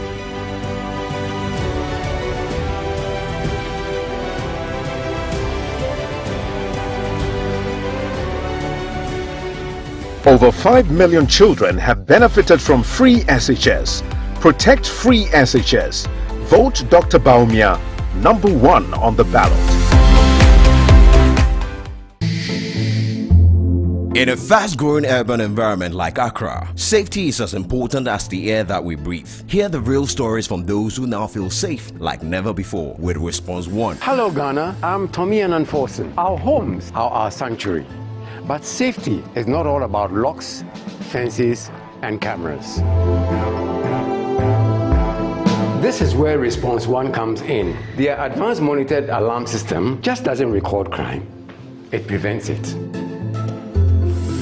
In moments of danger, Response 1's 24/7 monitoring ensures immediate help. With their theft protection guarantee, this is true peace of mind. I trust Response 1 to keep my family safe. You should too. Visit response1ghana.com or call 0302 Secure 1. Response 1. Stay connected, stay protected. The luckiest. Star 712#. Luck is everywhere. 8K. Hey, you get an 8K. Get a package when you have to one lie. Hey, wait. You go put it on his tab. This is my man. Good luck. Hey, yo, we'll radio. We are star 712. I'm on dialing the magic numbers. Star 712. Now welcome to the luckiest. And now with me at home ticket. You can buy for yourself or your loved one. Mommy, tell mommy who's here. You're buying for me, right? Or who else? Let's choose buy tickets for others. Love you, boo boo. Maybe straight to option 4. Now we try. You need to buy tickets worth 50 Ghana to qualify. Yes, you can buy random or preferred tickets. I'm choosing random tickets. Listen, if you buy the random ticket, the system chooses a random number for you. But if you buy the preferred, you get to input your own preferred 5 digits. 5. Baby, give me your 5 numbers. And how much are we buying? Babe, look at the body and buy you. With your body, Hey, there tread cautiously. Now follow the prompts and confirm. Now the luckiest. The luckiest is regulated by the NLA on the Caritas platform, not for persons below 18 years. TNCs apply. Charlie, these MPP guys, then finish us. Mo, why they lament like that? Mauli, you know they Ghana. The MPP tell we say that they can't protect the public purse. The purse safe, then Tifa, I want to protect the purse. Corruption, left, right, front, center. I've not seen some before. This matter you want to talk for here. It turn one day one corruption scandal. PDS, Ejapa, Skytrain, COVID, stolen excavators.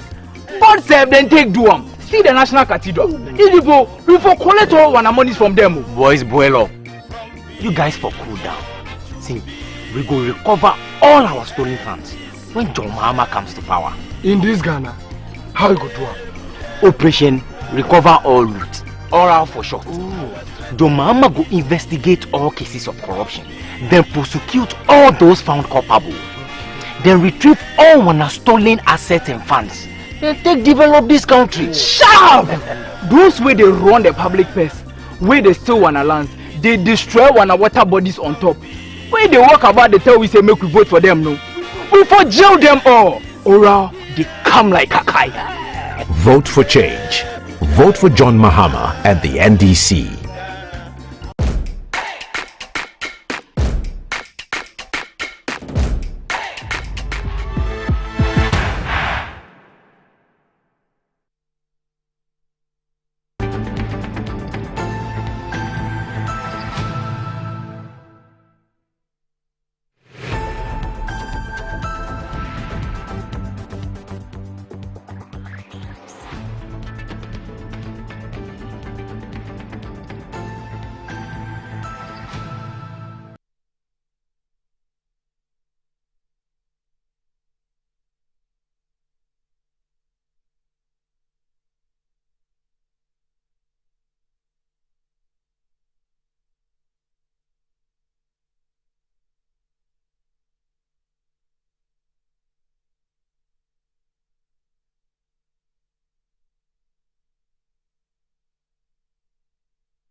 Yakra ni hu me osi yentumi ansit ntinko ebia call no office si me wo menyanko no office no so leadership do hu mo emi leader timokoi ekobobo ye hu nkoma na nkofofofo so ye bobo ye hu nkoma na ye poi na ye bai nti nkoma na ye boy mpo we nkosi metika me mreba na menya calls de what today leadership wa from 60 million ma step down. No, financially, me find a joke. If you make sure no is serious, all over social media, they me hold the story in a call. But the end, I'm gonna waste a had sika semna no trend, wakojiska. But when you no car, it's my friend me leader, me bisan. No, oh, when you them na samneti, bisan Enyumbri me ho episo krapo wa frem the now so and one because obey botu e wodi mo nkoma ye boy nyina wo hu nti wo hu baby story ni fi ti enyumbri bi say ya in fact they were bring na my basa but enyumbri me okay and bibi da me nsi sikasem bi ankrodo nkoma ye bombo yambo nkesi nti onye bibi amakade ene da na me offend nomination pictures na ze no be ya was started there we post wo nti me hu baby ye fi nti me catch am supporters and there. According to some of the injured victims, a black SUV drove closer to the procession of supporters led by the Aguna West MP, Cynthia Mamley Morrison, at Aguna Nyankrom, and an individual who wielded a gun stepped out and began shooting sporadically into the crowd. The Sunday evening attack led to 3 persons, including a supporter of the defected MPP MP, being injured.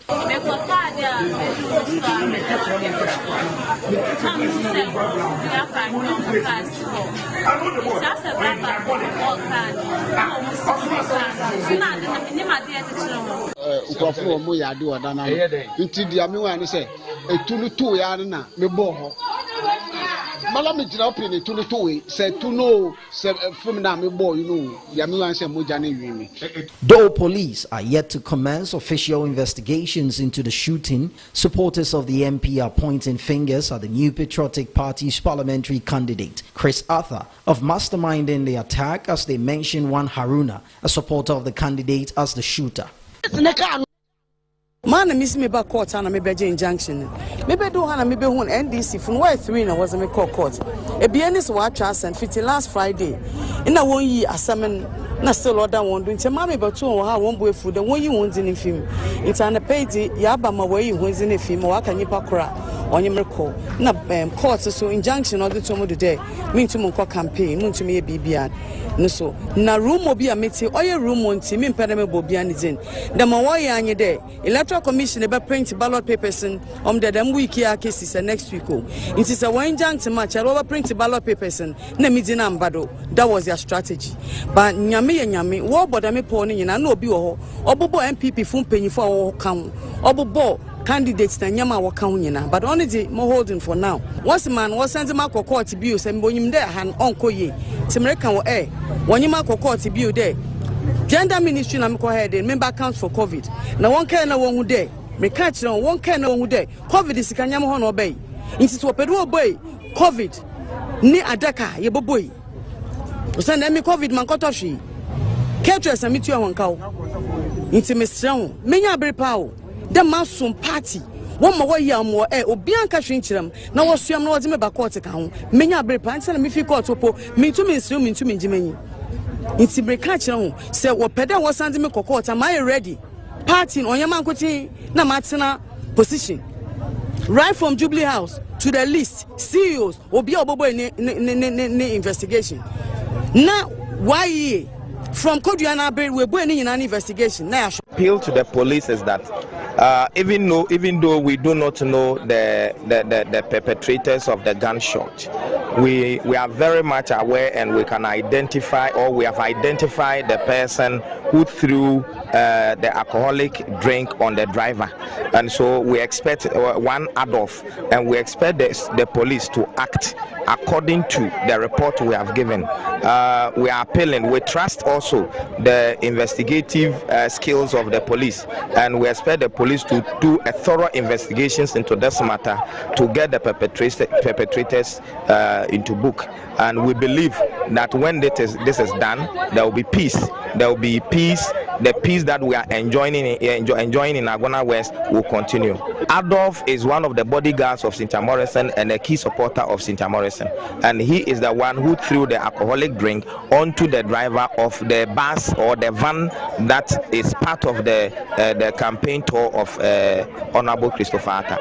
Telling the people of Agona West is that let's all, the supporters of NPP, the supporters of Christopher Atta, the sympathizers of the MPP, we are saying that every everybody should remain calm.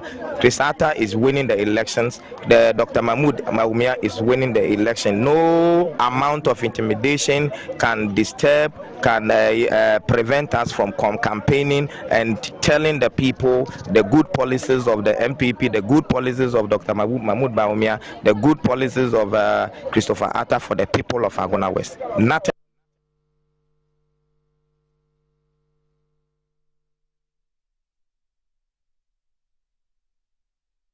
Welcome back to the show. If you just joined us, this is Good Morning Ghana live on Metro TV. And as a proud official global betting partner of Arsenal, Betway is bringing you way more with a new fun exclusive page. Place any bet on Arsenal and you stand a chance to win exciting monthly prizes from a range of Arsenal jerseys to memorabilia and more. Not only that, you also stand a chance to win a once-in-a-lifetime play on the pitch experience at the Emirates Stadium. This competition will end on the 31st of January 2025 and is exclusive to Betway. Terms and conditions apply. It's regulated by the Gaming Commission of Ghana. Bet the responsible way. Betway gets way more. And still with me on the show, I have the Honourable Member of Parliament for the Boem constituency, the Honourable Kofi Adams, and a member of the Bawumia 2024 campaign team, Ernest Adade, is also joined us here on the show. Ernest, good morning. Good morning. Thanks for making it. Thank you. Despite a very, very late invitation. But Kofi, yeah, no. So we've had the Honourable Avoka on the Bawku crisis. Government has issued a statement. The Bawku Naba also held a presser, and you've had Honourable Avoka on the issue as well. We spoke about Bawku, and then later on we spoke about constitutional reforms. Well, look. So government basically says that, look, one, Mr. Seydou Abagri, who was illegally enskinned. So government says that he was illegally enskinned. And be mindful of the fact that when he was enskinned in 2023, government also issued a statement referring to him as an illegal chief. Right. Now, there was a warrant for his arrest by a high court. That warrant has been vacated by a court of appeal, which says that the warrant should have been issued by a district court and not a high court. The Attorney General filed an appeal at the Supreme Court, has subsequently withdrawn that appeal against the decision of the appeal court. But as we speak, has not gone to the district court to ask for the warrant. Yep.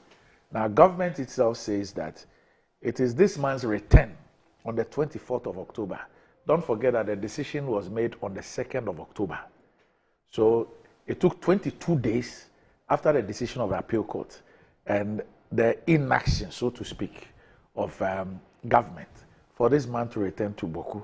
And the government itself says that it is his return that has led to significant disturbances affecting public peace. And on the basis of that, there's a curfew from 6 p.m. to 6 a.m. Already there was a curfew from 10 p.m. to 6 a.m. Now it's been brought forward to 6 p.m.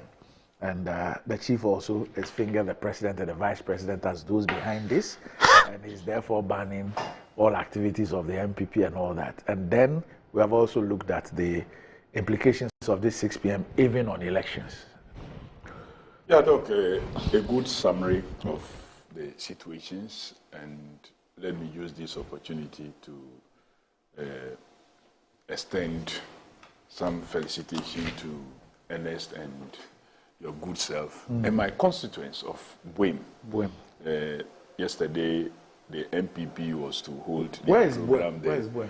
Well, Boem is between Bawuri and KJB and Lolobi to the eastern side, and Likbe and Lolobi to the eastern side. So you border south?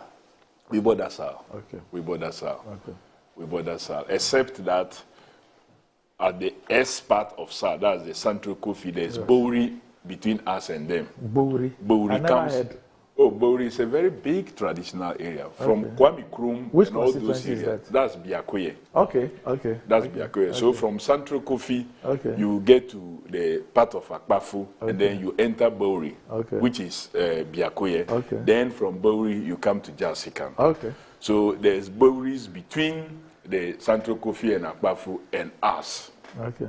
So what's your capital? When was it? Jasikan. Jasikan. Okay. Right. It used to be colonial town. It used to be Buimkrachi district when it was just one whole district. Okay. Then as PNDC began to create districts, Jasikan was Biakoye and Buim were under Jasikan.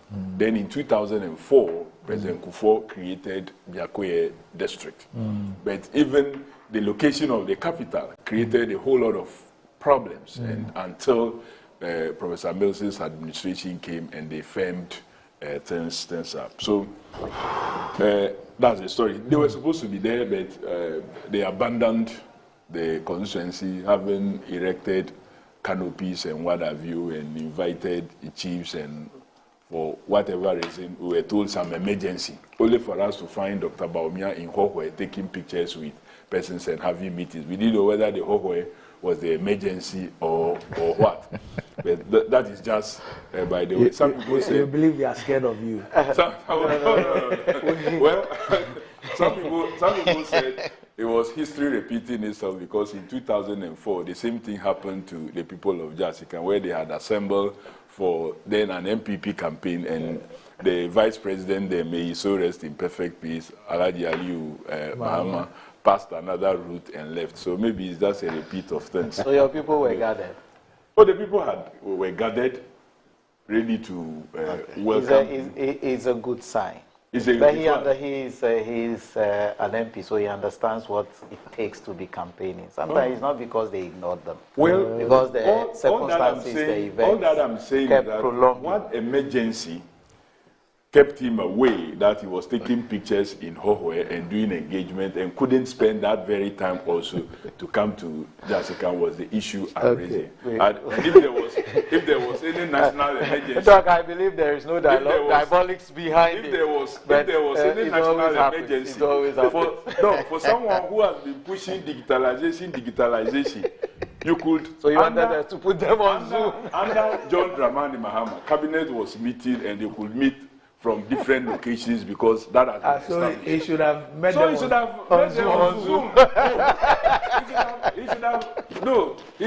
Not entirely on Zoom. Whatever emergency he was attending to, if it is in relation to maybe national security meeting, he used WhatsApp to communicate with them. It's also because I received the message. Actually, he was inviting me to his program, the usual message that they do. So has he sent you another one to say? No, he hasn't sent anything to say sorry. What he did was to send me another video while he's inviting me to follow the bold But he hasn't apologized. He hasn't apologized. Okay. They haven't apologized, but he has sent me another video inviting me to watch whilst I should follow the bold lies. The bold lies, not the bold solutions. But I don't have solutions. He has lies. The bold lies. Why I should follow I want to take time to explain the bold, quote and unquote, the bold lies. Solutions that you call lies. All right. See, so you've spoken to Cletus, and I must say that it's a clear sign of leadership failure. And there has been many areas of leadership failure. See, governance is not about you must not take your eye off any area. Governance is supposed to be a 24/7 agenda. But this government comes to see things and they think that it is child's play, and that you can take your eye off and things will just be normal. No, things don't get normal.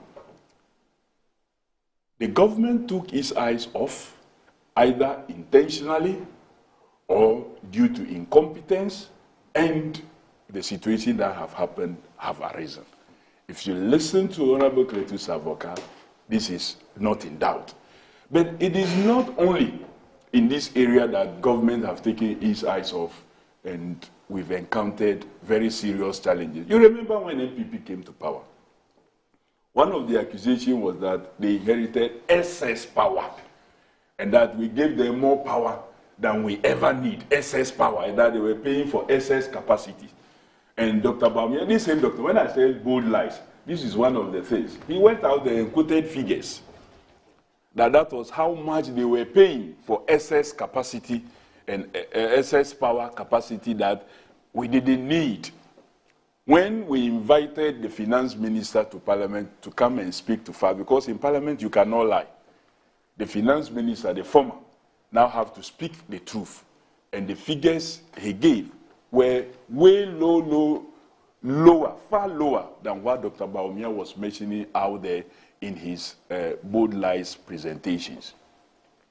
Today, they have sat aloof, and we are confronted once again with an energy situation because of this same Dr. Bawumia, who sat and changed a bank guarantee to an insurance guarantee that ended up being fake, for which reason the PDS situation happened, the scandal happened, and the American government withdrew free money of about 190 million plus that they were dollars that they were going to give us to improve upon our energy situation.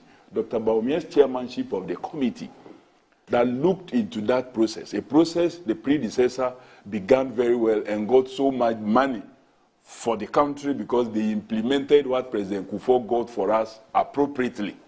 And so more money was given. Dr. Bawumia and Nana Akufo-Addo came to supervise it into a mess, leading to American government taking back $190 million that would have helped us to stabilize our energy situation even further.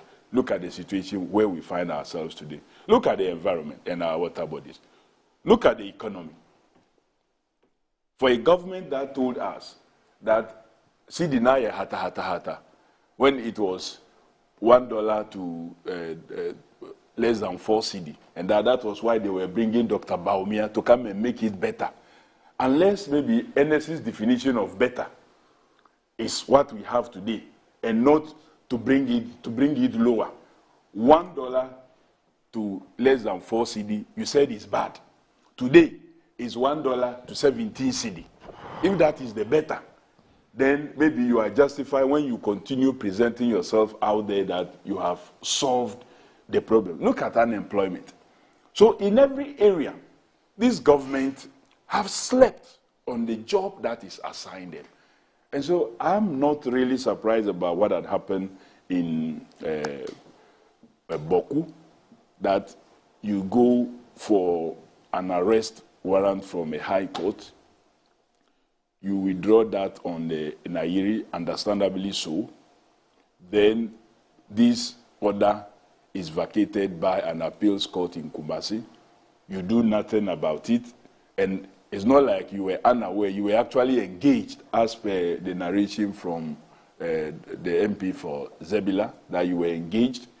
You don't go back to the magistrate court to get a new warrant. You allow this very person you yourself identify as a reason for the trouble to move into an area and to create the trouble, only for you to introduce a curfew which has not found solution all this while. So I think government, especially Dr. Bawumia, who is from that area, and the president have disappointed not just the Kusasis, but also the Mamprusis. Because now you have created a state of insecurity in that area.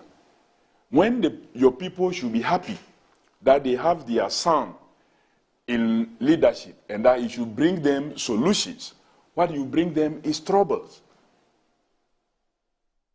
Walugu multipurpose dam, that will help them have agriculture all year round. You deceived them. You wasted the country's $11.9 million. Now you turn around to lie to us that part of that money was used for feasibility. They think that they are talking to idiots. We are not. Ghanaians, we are not. The fact that sometimes people are quiet doesn't mean that we are idiots. Everybody knows that, look, before a project is awarded, as was done in the case of Walugu multipurpose, that feasibility is one of the first things that is done. And the feasibility commenced in 2013 under John Dramani Mahama when they secured the UNDP funding for VRA to execute the feasibility process, which was announced by the Agric Minister, Afriya Kutu, that in 2018 that was over. That led to now doing the designs and what have you, and award of the contract in 2019 for the president to go and cut sword for commencement of project, costing the project. So feasibility was long done. That informed the design of the project. That informed the costing after the design. So you don't come back when you have spent $11.9 million after award of the contract with nothing to show to tell us that feasibility, that cost was part of feasibility, and that you have built structures there when no structures exist. So Dr. Bawumia has been a total failure for the people of Northeast and Upper East and Ghana in totality. And this case is a clear indication. It didn't just happen to the national aspect, even the internal party issues. His own constituency, Wale Wale. Look at what happened. Look at what transpired. So how can such a person be moving around and be talking about bold solutions when you cannot help find solutions to the troubles in your own area? I think seriously that it's a leadership failure, and this leadership failure must not be allowed to travel beyond 7th December. 7th December, this must end so that Ghanaians can begin to breathe relief towards the handing over date of what? 7th January. 7th December is the vote day. They must use that day to begin to relieve themselves of this maladministration, this failure, these bold lies, this with confidence that is told out there. Many, if I want to shift even further, Doc, to the 2020 promises to the people of Cape Coast, and Dr. Bawumia especially is noted for telling things that they don't even have any plan for, just because he feels it can get them some votes. And that is what Ghanaians must look out for. And I believe that we must elect honest leaders, leaders with character. That is the only way a country can grow. And I'm happy when you were speaking to Honorable Cletus Savoka, in talking about the Constitution, you talked about an area that it looked more like the 92 Constitution was drafted on the basis of confidence in leadership, and that leadership will do what is right. And you are so right in saying so. And I have engaged President Rawlings on this, and he said same to me, that they didn't think that we could go this low after all that we went through as a country. They didn't think, he didn't think that we would go this low. But look at Dr. Bawumia. You get to Cape Coast. Oh, Cape Coast people, we have news for you. Your harbor and then airport will be built. Later, when they asked the president said, no, there is no such thing. They should go and ask the one who said it. So if the man can stand on platform and make such huge promises that don't exist, when he was just a running mate, you can imagine the duplication of lies when he himself is seeking to be president. So Ghanaians should not take those things that they say as bold solutions as truthful solutions. There's no honesty. He has no character to be able to do what it is that he says. He says them for purposes of vote, and it ends there. For someone who tells you when the fundamentals are weak, the exchange rate will expose you. And when the exchange rate is exposing him and is running away from the economy, then he tells you that, oh, he says so then, and it is so now, but then when it is what is happening now is completely different. Randy, look at Dr. Bawumia. And sometimes when I watch him, and I don't know why Ernest and Co. sometimes believes him and follow him and carry his so-called bold lies around. He knows, and we all know, that the regulation on the national identification registration was passed in 2012. The legislative instrument 2111 was passed in 2012 under the NDC administration, after President Kufuor first passed the National Identification Authority Act 2016, Act 707. It's seen various levels, but we came to develop the regulation. In that regulation, if you look at Section 7.1, mandatory use of national identity card, you have A, application for issuance of what? Passport. B, application for and issuance of what? Driver's license. Opening of individual or personal bank account. purchase of insurance policies, all the way down to payment of taxes, registration of SIM card. All these, look, have been captured in that regulation. Further work was done in 2015 by gazetting the rules. That's in 2015, somewhere around July, 8th July specifically. Gazette number 65 was developed to deal with what? Mandatory use of national identity card. If that process continued today, and you have network and now you are using the Ghana card as TIN, your TIN number, you are using it for ABCD. And of course, the online passport issuance we started under Honorable Hannah Tete as foreign minister. Dr. Bawumia will be walking around and be suggesting to us that he is the one who brought Ghana card and made sure that Ghana card can now be used for passport, Ghana card can now be used for driving license, Ghana card is now your TIN number. When the regulation that was passed by the NDC captures all this and already say you did not pass any new regulation. Dr. Bawumia didn't pass any new regulation. The MPP didn't pass any new regulation. But the man is running out there, taking credit and shouting, and because of that, they should call him digitalization man, digitalization man.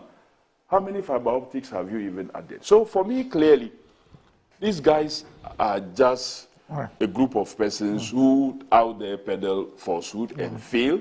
They have failed the people of Northeast, they have failed the people of Upper East, and by extension, they have failed Ghanaians. And they have even failed our international partners, the neighboring countries like Burkina, Mali, and the rest, who use our corridor.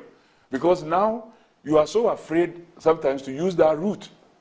You are so afraid to go there. I have a friend who just lost the mother. The funeral is about next month. Now I'm even afraid to travel on that route because you may not be lucky to be asked even your name or be identified. They may think that, oh, you look like someone, so therefore you are gunned down. Something seriously must be done about this situation. All right.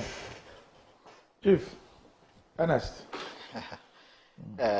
Doug, good morning, and good morning to my brother Kofi and all the listeners and viewers all over the world. Doc. Yes, sir. I hear Kofi ask how many fiber optics we added. I'll start from where he ended. I think my brother would have been one of the people who led Omanibuama into some minefield some months ago when he phoned into one of the big radio programs on which the Honorable Asla had spoken about this same data center and the fiber optics. And even in Honorable Asla's presentation, she mentioned that the NDC was able to complete, I think, 1,008 or 1,080 or something kilometers through the Eastern Corridor. But as we speak, my brother Kofi is in Parliament and he can cross-check that the fiber optics through up through to the north had crossed 4,000. I think it's 4,000 plus, a minimum of 4,000. But you did from Ho through the Eastern Corridor. And since MPP came to power, go and check. That's why I said you should check. You did from Ho, you ended at Ho. The MPP picked from Ho to Accra to the data center and picked from Accra through the Kumasi area. North. So you use the Eastern Corridor. You said north. But you think that it's only the Eastern Corridor that is Accra? I'm saying that because you said north. So you see, when you were speaking, I was very quiet. Sorry. And I am referencing a particular day on, if you want me to specifically mention, on Asempa FM in the afternoon that day. I've forgotten the exact date when Omanibuama phoned into the show. And he was even talking about doing 800 and something when the Honorable Asla had mentioned that they had done about 1,000, the NDC had done about 1,080 or so. So he came even to play the number down. Whoever called him, because he accepted that, he alluded to the fact that he wasn't in the country. I think he was somewhere and he was called and he had to phone into the program and all that. And he tried to do the same thing you are doing now. Ghana is now doing about 5,000 plus kilometers of the fiber line across the country. So if you did 800 and something, and now we are on 4,000, around 5,000, who did the best? And who did more? So the facts, I will entreat whoever is at the NCA and wherever they are managing these projects to bring the facts out so that, because as for me, but for that day, when Omani Boama himself confirmed that they had done only about 800 and something kilometers, I thought they had done more because the NDC is running around with the same issues. Just a small clarification, you can help me. Yes. What you're talking about, are they state-led infrastructure provision or ones done by private sector companies? I think we combined all of them. What they are even talking about, what the state has done, and what Ursula spoke to. Ursula is the Honorable Ursula, who is the minister, spoke to on that day. The reference is to him, I think it should be somewhere. The reference is that it had now crossed 4,000, and she didn't break it down. But whatever had been done by the telcos and other people. About the 4,000, what I wanted to know, because I but if you know, then you will know that, as for me, I know for a fact that some of these lines were laid by Glo, by other networks. Yes.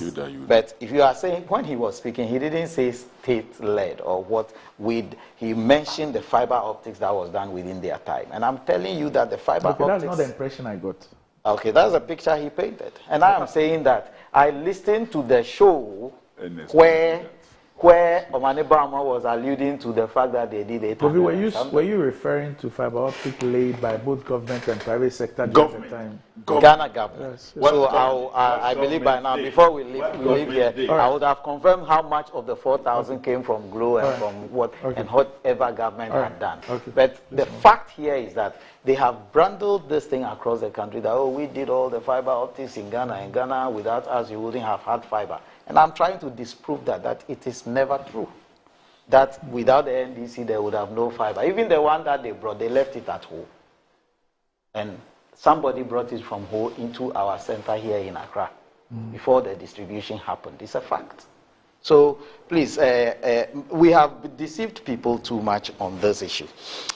With Bawku, I will be brief on that. But what I know, if I was just reading through some article, research work somebody did on chieftaincy and the way the politics had influenced chieftaincy in Ghana here and the issues around them. These chieftaincy issues, if we don't handle them decisively, they are not going anywhere because most of them have deep-rooted traditional issues surrounding them.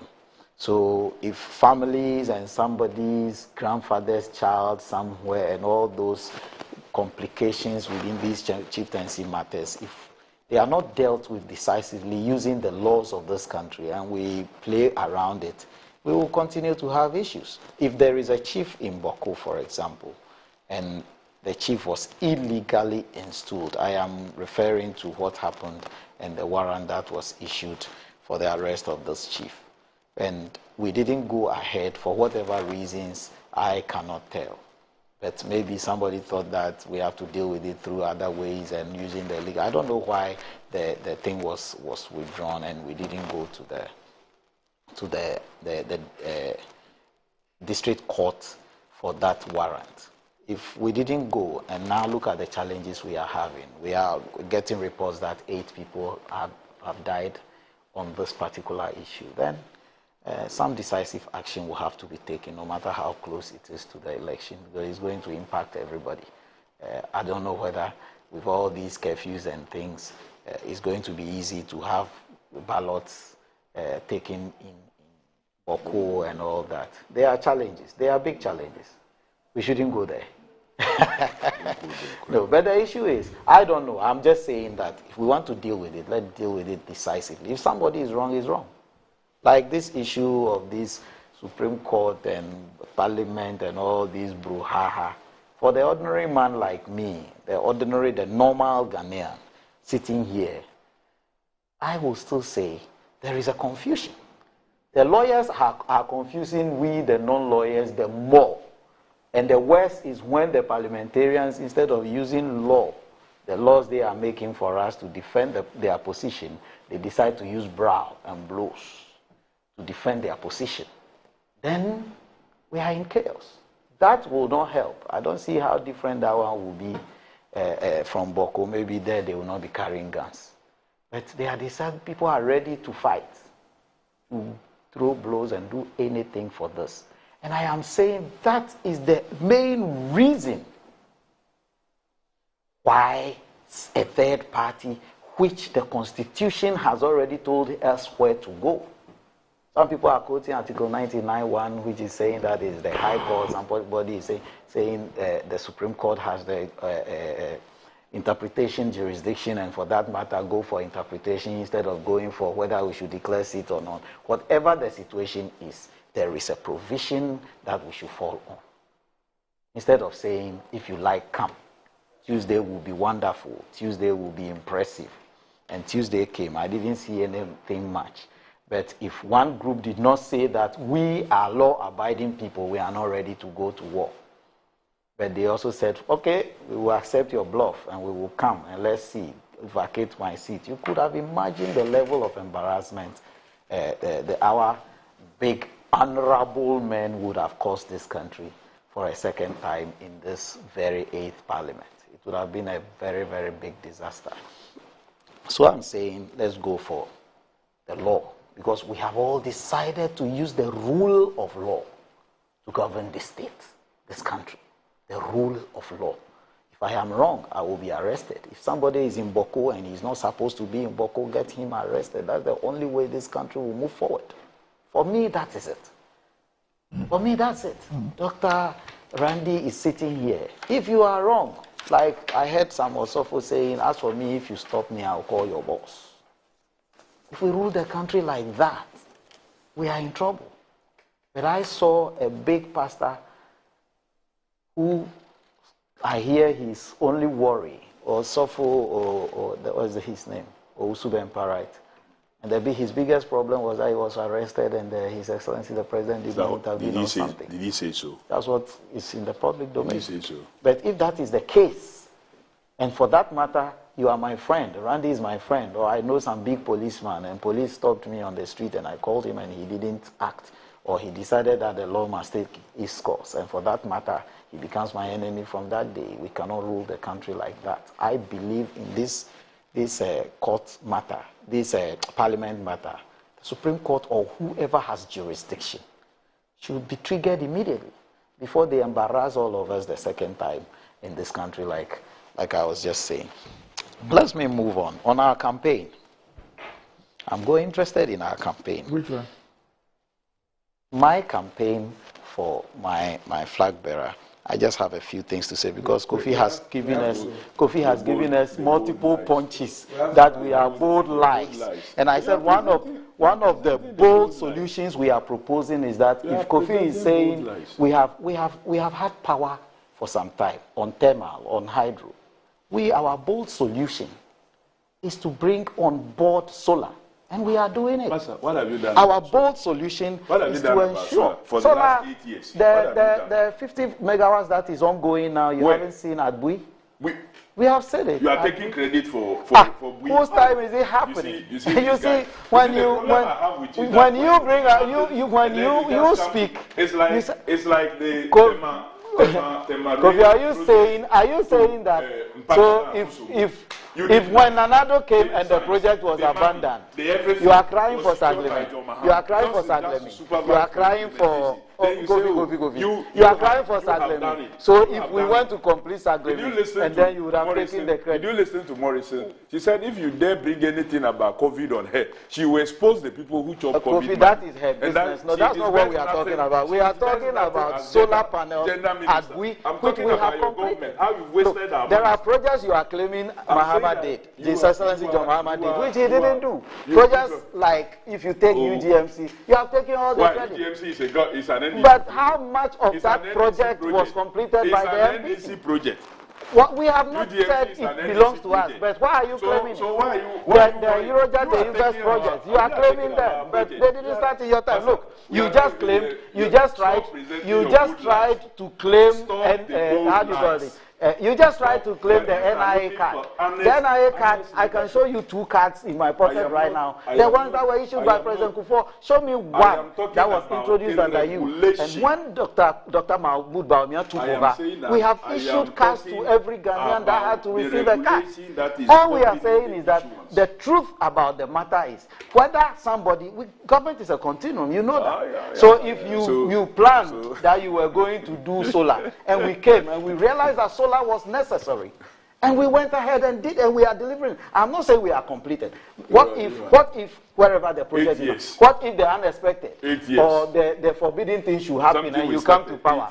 You wouldn't come and continue, you will throw it away. Of course, we'll finish. No, I am saying, are you telling the people of Ghana that you will throw the project away? We don't do the PDS thing. We never did the PDS, but the PDS, you know, what I'm saying is, for us to lose $190 million. That is not what we are discussing. We are discussing solar power. And we are saying we will give Ghanaians 2,000 megawatts of solar power. Well, however, for 8 years you haven't done anything. You see, Randy, this is the second time we are going in this tangent. We promised the people of Ghana, we deliver. We deliver some. We never said we are getting 100%. But we perform better than you. You promised 200 schools. You built 29. We promised something else. We are doing it. We have never said we are getting 100%. A young entrepreneur in the technology sector. He says, I'm extremely heartbroken on the issue of Bawku. Born and raised in Bawku, we grew up not knowing difference in our languages we speak, tribe, religion, or political affiliation. We lived happily. And if there was competition, it was during school quizzes or our favorite biker soccer competition. We could not wait for 3 p.m. each day to go watch football and skills at the popular town park, Winamzua Park. My playing days, they called me Zinzin or 0244. Just like we had nicknames for everyone in the town. We will walk each other home across the town and eat our favorite kebabs or rice and salad. We respected our elders and each other, and that's what mattered. What happened in just this short time, certainly not tribal or chieftaincy. I refuse to believe that Bawku is a chieftaincy dispute. We have been consumed by hate and envy over the last few years, which I believe emanates from political belonging and benefits outside Bawku. Most of those with arms today were perhaps not even born in 1999 when these issues erupted and has since escalated. My brothers and sisters in Bawku, we beg you, please, we love our town, please let's rebuild and show love. And this is from Moses Kandori. Yes, yes. That's what I'm saying, it's a leadership failure. Okay. So we would... your leadership failure comes from where? Okay. So Bawku challenge started yesterday. We don't know. When did it start? Is the MP there is an NDC MP? And I'm saying you know that? Of course he's so an NDC. Leadership failure, who failed? Is he the leader they have elected to lead them who failed? Is it the one who's supposed to secure the orders from the magistrate? So gentlemen, we're going. But tomorrow I have an exclusive interview. Apart from our normal discussion on Good Morning Ghana, I have an exclusive interview with Dr. ACP retired Benjamin K. Agojo. All right. Now, yes, he's launching a book tomorrow. He's written a book. He's launching it tomorrow. From Persecution to Freedom, Reflections on My Journey Through the Justice System in Ghana. And this book will be launched tomorrow, the 30th of October, at the Christ the King Hall, Cantonments, and it's from 4 p.m. to 7:30 p.m. But I'll be speaking to him about this book. And, you know, proud to all these problems, I used to play a video of his speaking about the reforms in the police service and how the structure was and how what we expect from the police if we have a structure like that. And then, so from persecution to freedom. That's the title of the book. It says Reflection on My Journey Through the Justice System in Ghana. So don't miss Good Morning Ghana tomorrow. I'll have... you know, Randy, in the course of that trial of the so-called coup attempt and the rest, yes, my name and that of Dr. Valerie, I'm told one of the persons who appeared said they gave them our names for him to implicate us. In the meanwhile, this is someone who has... They as who? He said this morning you are saying... At the BNI. No, he said it. He said they as who? I'm saying that the BNI did that. So when they appeared before us... The BNI gave them your name. Yes. When they appeared before us, I was then Randy. I was then... Doug, are you sure? Oh, how can I know? These things are scary. It's part of the court proceedings. No, do you have any reason why somebody will give your name to be implicated? I don't know. I don't know why. Myself and Dr. Valerie. Part of the court proceedings. So I asked the BNI when they appeared before us. And their allegations. This is not about no, but sincerely. I don't know why. I'm not challenging you. I'm only saying... As a ranking member for security and intelligence, I'm still worried. Oh, you are the ranking member? I'm the ranking. Hey. I'm still worried that the security system... I've just been engaging my chairman for us to see how we can engage the national security in relation to a lot of matters that have happened, including the Bawku situation, the earlier incident of some jihadists seeking refuge here and getting all the things that as if the report that came in. But national security is denied that. Well, they will still have to engage them. It's not enough the surface denial. We have to engage and have assurances. All right. Okay. But did you believe that?